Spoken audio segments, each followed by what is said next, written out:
The chandeliers above shimmered like frozen waterfalls, casting prisms of light over the marble floor. The air was rich with perfume and quiet competition. The kind of social event where smiles hit calculations and every handshake carried an agenda. Thomas Harrington stepped through the entrance of the Harrington Foundation Charity Gala, his reflection rippling across the polished black stone beneath him. At 45, he carried the kind of presence that made people adjust their posture without thinking tall. Impeccably tailored. A man whose life was measured in quarterly earnings and precise outcomes. His face gave nothing away, not even. As a dozen voices greeted him with polite enthusiasm, this was his event, his stage. Though not for himself. Tonight was the annual National Youth Mathematics Championship, an offshoot of his foundation's outreach program. He funded it every year, partly to identify rare talent, partly to polish his public image. To Thomas, it was an investment like any other. Evaluate potential, allocate resources, reap returns in the form of innovation. Human potential was a market, and he knew how to spot undervalued assets. The competition was already underway when he arrived. On stage, a series of contestants sat before screens displaying problems most adults wouldn't even attempt. Without a calculator in a week's time, they were prodigies, sharp, focused, precise. Thomas scanned the room, looking for the next mind worth cultivating. The announcer's voice carried over the quiet hum. Next contestants, Sophie and Grace Walker.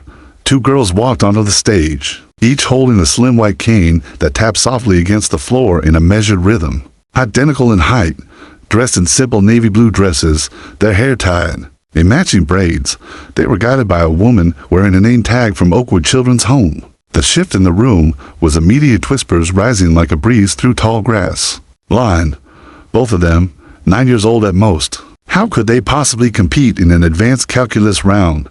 Thomas leaned forward in his seat. He wasn't sure why.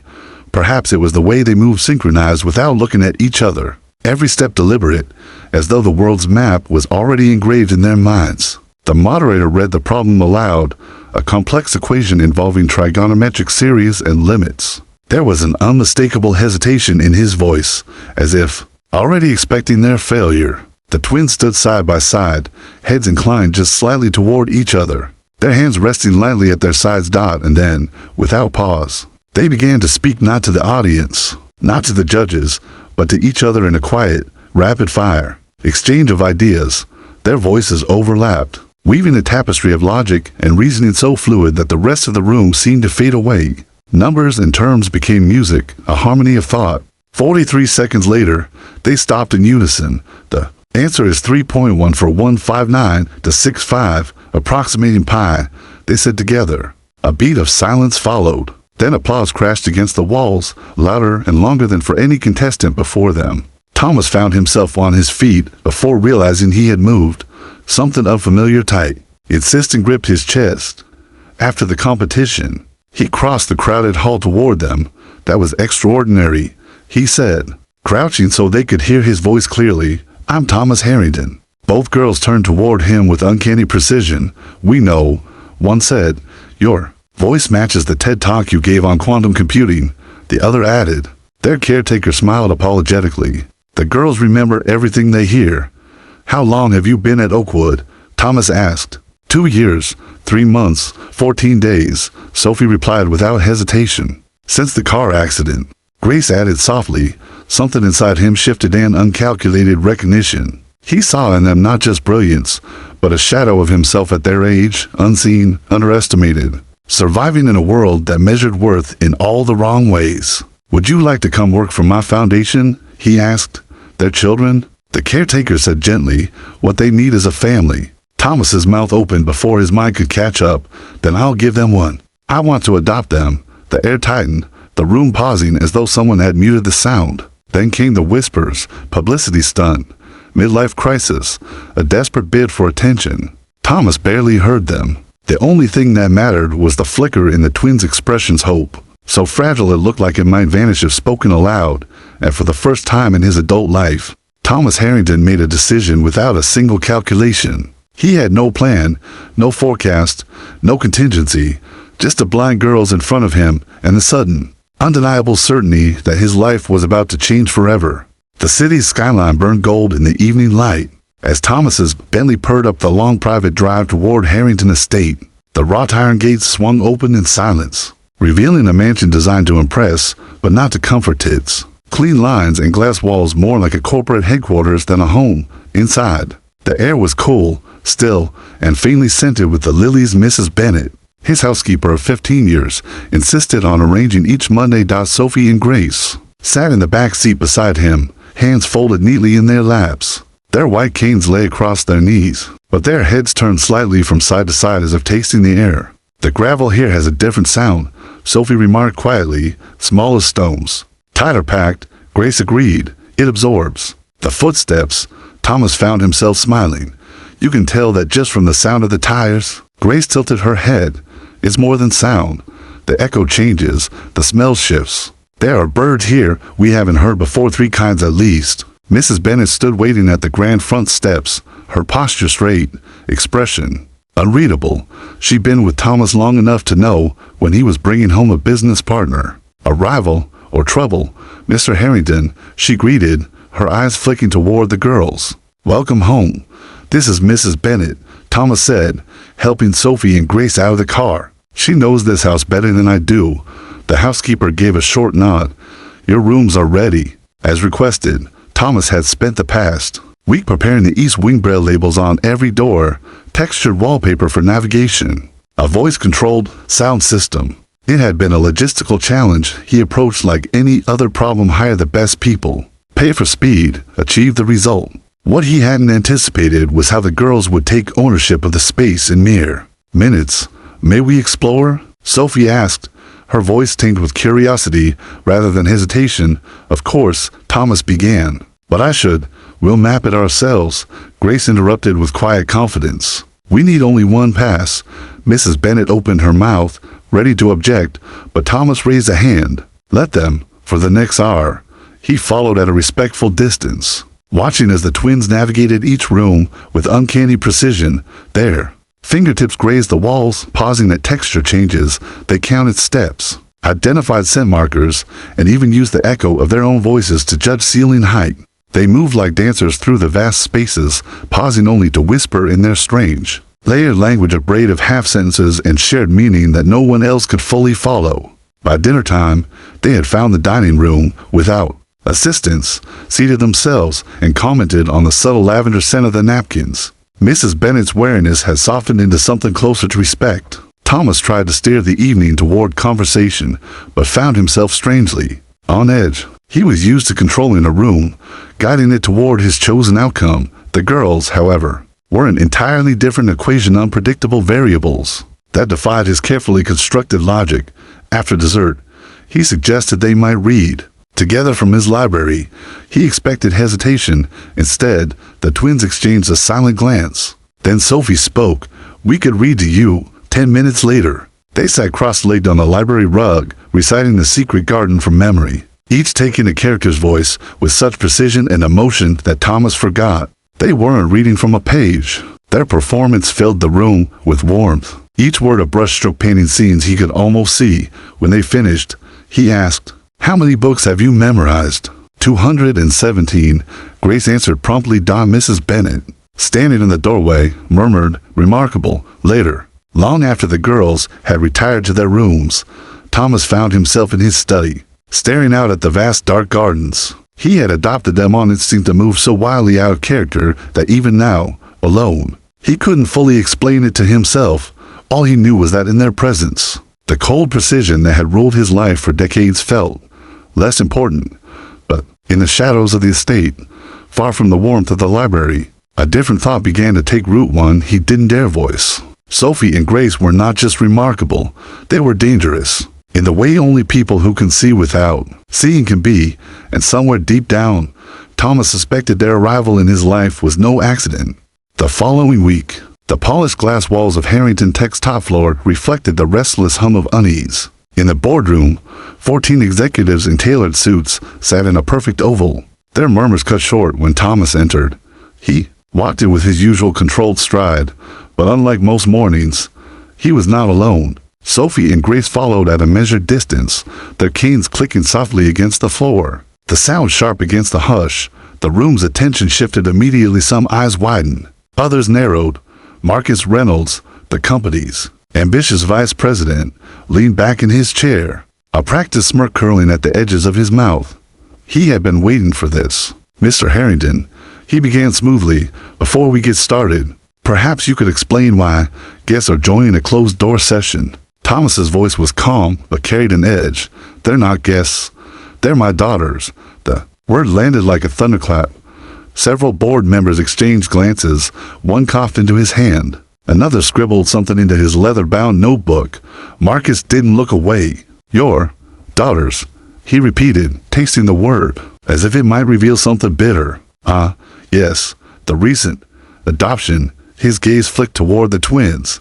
"You've caused quite a stir." Thomas didn't respond to the jab.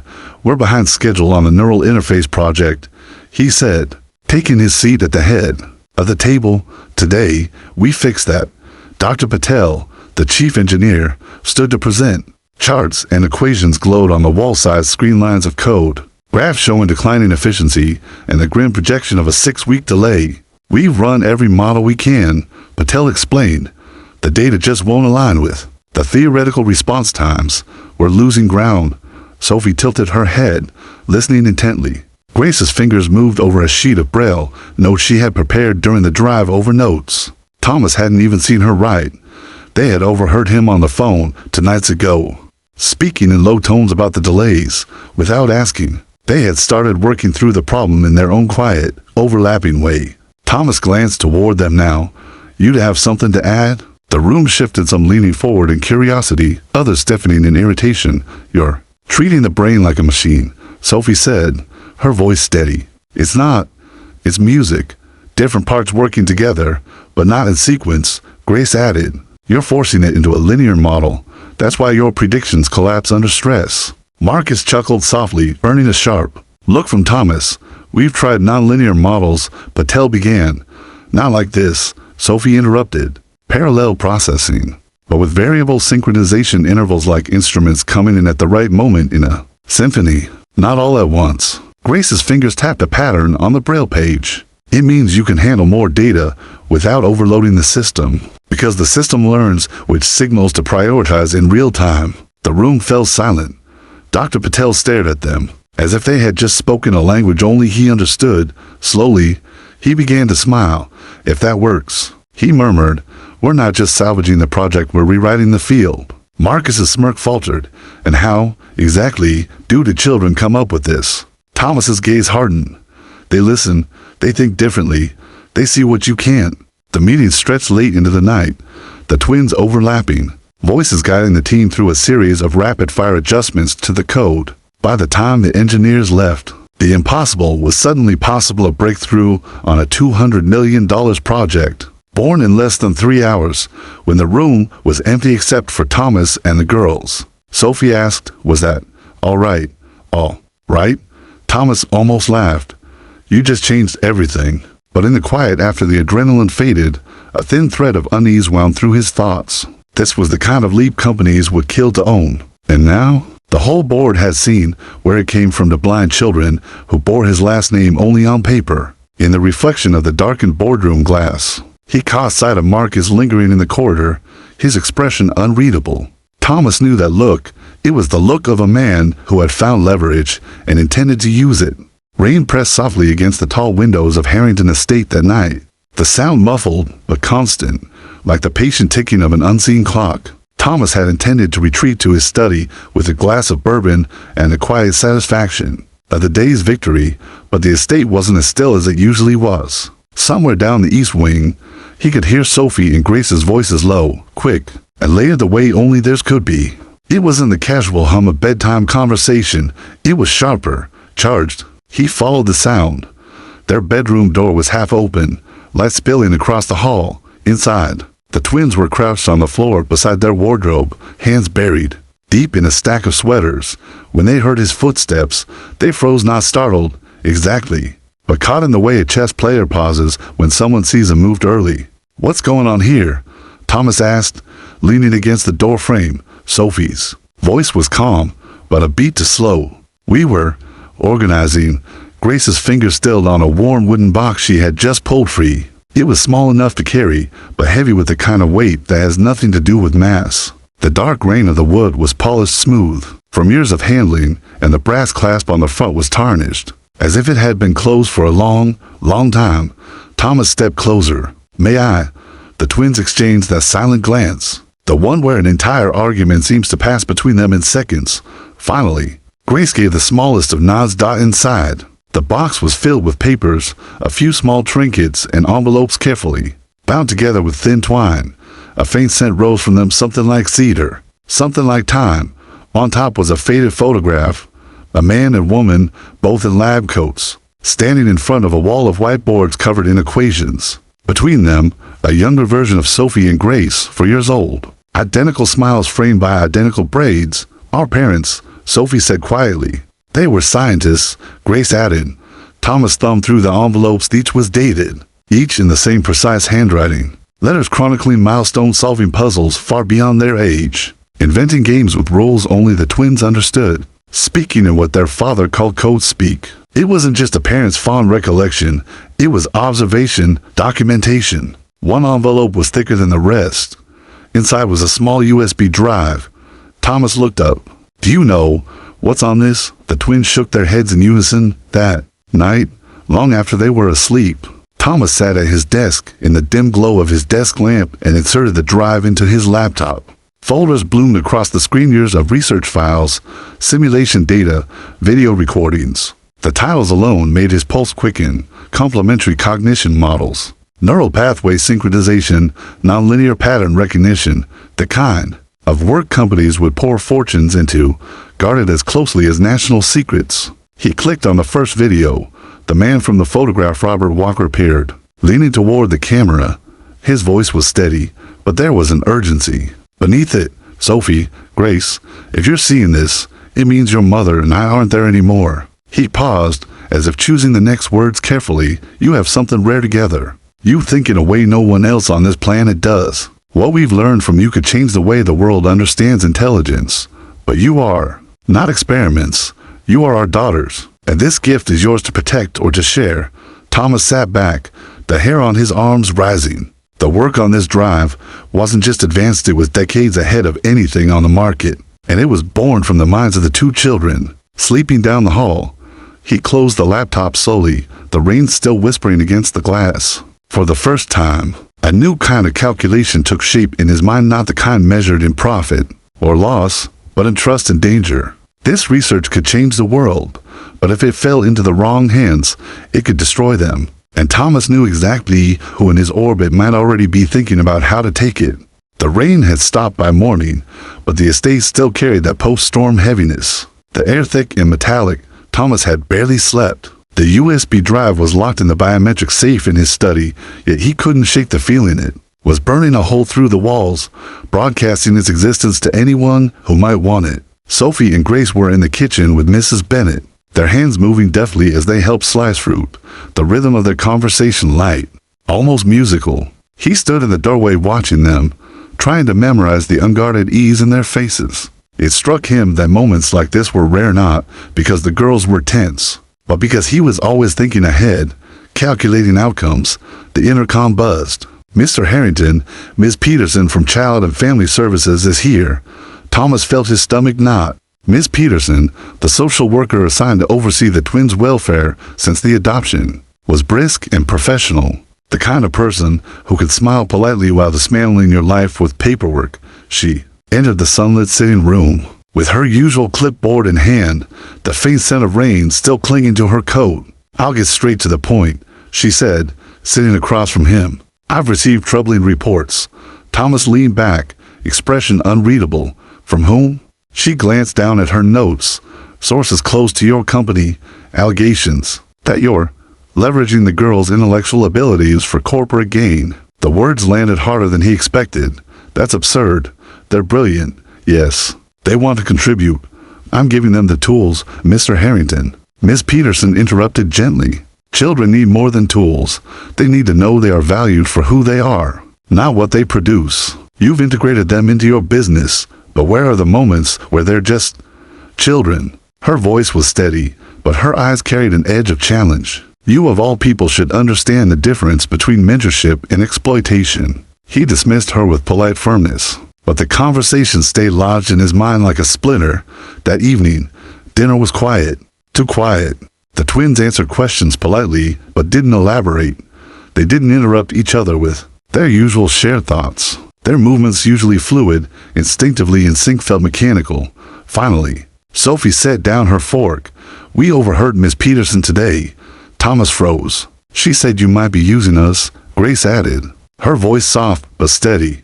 "That's not true," Thomas said immediately. "You know that." There was a long pause. Then Sophie asked the question that cut deeper than anything Marcus Reynolds or the board could have thrown at him. "Would you still want us?" she said slowly. "If we couldn't solve your problems." The dining room seemed to shrink around him. The steady tick of the grandfather clock in the hall was suddenly deafening. "Of course I would," he said, but the words came too fast, too rehearsed. Grace's unseeing eyes lifted toward his face with unnerving precision. "You didn't answer what we really meant." He swallowed hard, realizing for the first time that he had never actually told them out loud that they mattered to him beyond their abilities. Not in a way that stripped away the layers of business and calculation. Thomas pushed back his chair, moving around the table until he stood between them. He dropped to one knee so they could feel the truth in his voice. "You are not here because of what you can do. You're here because—" He stopped, the lump in his throat rising faster than he could contain it. "Because you've brought something into my life I didn't even know I was missing. Because for the first time, I wake up thinking about someone other than myself. You're my family. No equation, no profit margin could ever measure that." The silence that followed wasn't empty, it was full, dense, alive. Then Sophie reached for his hand. Grace followed, their small fingers curling around his like anchors. For the first time since he'd met them, Thomas felt the weight of their trust settle on him fully. And with it, the knowledge that if anyone, Marcus, the board, even the government tried to take them away, he would burn everything he had built to keep them safe. But even as that vow solidified in his chest, he knew the real storm was still coming. Because someone else already knew about the USB drive, and they weren't going to ask nicely for it. The decades have a way of reshaping a man. The Harrington estate no longer looked like the sterile fortress it had been when Sophie and Grace first arrived. Where there had once been bare marble and echoing halls, there was now warm textures, colors, sounds. Wind chimes hung from the veranda, their tuned notes carrying across the gardens. The sharp edges of the place had been softened by time and by the lives that had filled it. But Thomas Harrington, now 65, carried his years. Differently, his hair was silver at the temples, his face lined, but his posture was still straight, his eyes still assessing. Semi-retired from the company that bore his name, he had shifted his focus to the foundation he had built in honor of the girl's parents of sprawling network dedicated to accessibility, technology, and education. Sophie and Grace had left 10 years ago, not out of rebellion, but out of purpose. They'd gone into the world armed with degrees from the most prestigious institutions, co-founded labs in multiple countries, and had their names attached to innovations that altered the lives of millions. They had promised to keep in touch, and they had calls, visits, shared projects. But in the last year, their contact had gone abruptly silent. It was the silence that unsettled him. On a late autumn morning, Thomas sat at the long oak table in his study, reading through foundation reports, when Mrs. Bennett appeared in the doorway. She was older now too, her hair white, but her presence as steady as it had been for decades. "There's something you need to see," she said. She handed him an envelope, thick, cream paper. No return address. Inside was a single card with embossed lettering, "We're coming home. Be ready, S and GNO date."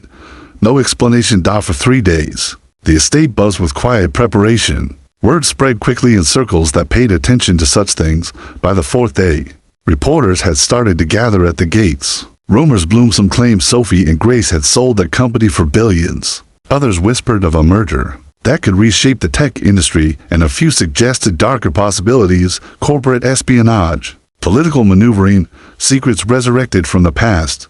That evening, Marcus Reynolds called. Thomas hadn't spoken to him in years, not since forcing him out of Harrington Tech. His voice was older, but still carried that coiled tension. "I hear your girls are coming back." Funny how news like that stirs old debts. Thomas's grip on the phone tightened. If you're fishing for information, Marcus, you'll starve before I feed you. Careful, Marcus said, the smirk audible even through the line. Some debts aren't financial. Some are intellectual property. The mention hit like a cold knife, the USB drive, the research, 20 years. And Thomas had guarded it with the kind of vigilance most men reserve for their own lives. He thought he had buried that danger long ago. But if Marcus knew or had always known, then Sophie and Grace's return wasn't just a homecoming. It was a signal. The morning they arrived, the air was electric. Cameras and microphones lined the gates, their lenses glinting like watchful eyes. Security kept the crowd at bay as the deep thrum of rollerblades rolled across the grounds. Thomas stepped onto the front lawn, the grass damp with dew. A sleek black helicopter appeared over the tree line, banking low as its blades sent ripples. Through the air, it descended with the grace of a predator, the sound swallowing every other noise until the entire estate seemed to beat with its rhythm. The door opened before the blades had fully slowed. Sophie emerged first, tall, poised, a cane in one hand, her other hand gripping the rail with precision. She wore a tailored charcoal suit that seemed to catch the light in every movement. Grace followed, equally striking, her expression calm, but unreadable behind dark glasses. They moved in perfect unison down the steps, the way they had when they were 9, but everything else about them had changed. The world no longer whispered doubt when they walked into a room. Now, it went quiet for an entirely different reason. When they reached him, Sophie smiled faintly. "We brought something with us." Grace tilted her head toward the helicopter, where a third figure waited in the shadows, a tall man carrying a slim, leather briefcase Thomas recognized instantly. It was the same briefcase Robert Walker had been holding in the last video on a USB drive. The crowd beyond the gates surged. The question shouted into the air, mixing with the rising hum in Thomas's ears. Because if that briefcase was what he thought it was, then Sophie and Grace hadn't just come home.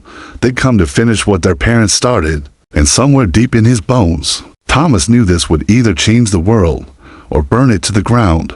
The air on the lawn felt charged, as if the very molecules were waiting for someone to speak. Sophie and Grace stood before Thomas, their presence pulling every camera lens toward them. Beyond the gates, the press jostled for position. Their voices a distant storm of questions that no one dared answer yet.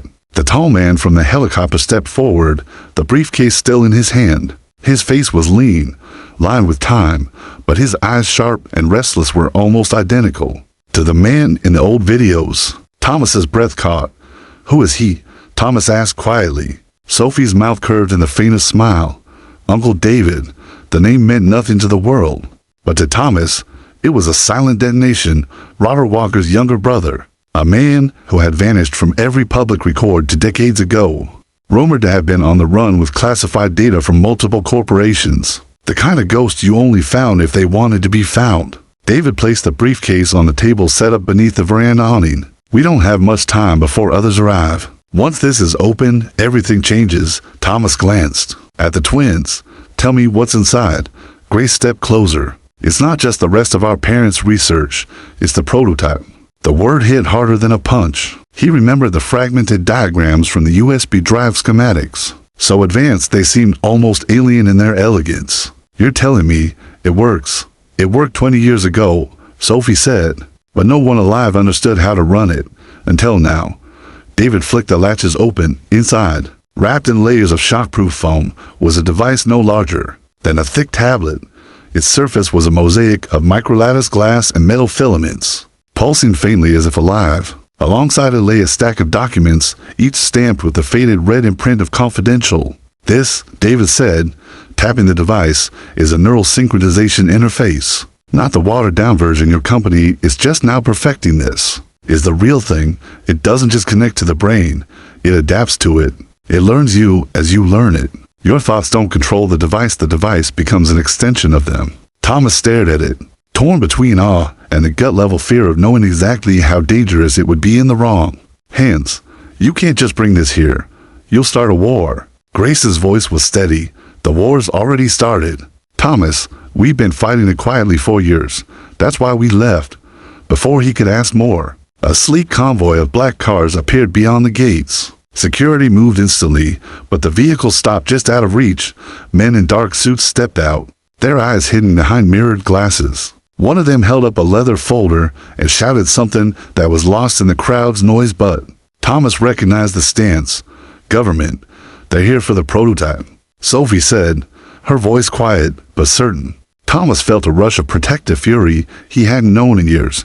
They'll take it over my dead body. Grace turned her head toward him, her expression unreadable. That's not the plan. We didn't come to give this to them. We came to make sure everyone gets it at the same time. Thomas blinked. You mean? Sophie nodded. We built a secure network. In exactly 9 minutes, the full schematics and operating system will be uploaded to every open source platform in the world. No patents, no exclusivity, no control. It was insane. It was brilliant. It was exactly the kind of move Robert and Eliza Walker would have made. The men in suits began moving toward the gates, shouting orders. The press surged forward. Mrs. Bennett appeared at the veranda door, her face pale. Sir, they say they have a warrant. Thomas stepped forward, planting himself between a prototype and the oncoming storm. For a moment, the earth fell away, and he felt again the surge of certainty that had hit him the first day he saw Sophie and Grace. That some decisions weren't about calculation. They were about who you chose to be when it mattered most. The countdown on Grace's watch ticked. 2-0. Somewhere, far beyond the estate, the first encrypted data packets began hitting servers around the globe. One of the men in suits reached the gate just as Thomas turned to the cameras, his voice cutting through the chaos. 20 years ago, I adopted the blind girls everyone thought I was rescuing. The truth is they've been rescuing all of us. Today, the future belongs to everyone, not just the powerful. The words exploded across live broadcasts in real time, and behind him, Sophie and Grace stood like twin beacons, the storm of history breaking against them. Somewhere in the crowd, Marcus Reynolds watched from behind a pair of sunglasses, his jaw tight. But for the first time, there was no smirk. The world had just changed, and he knew he would never control it again.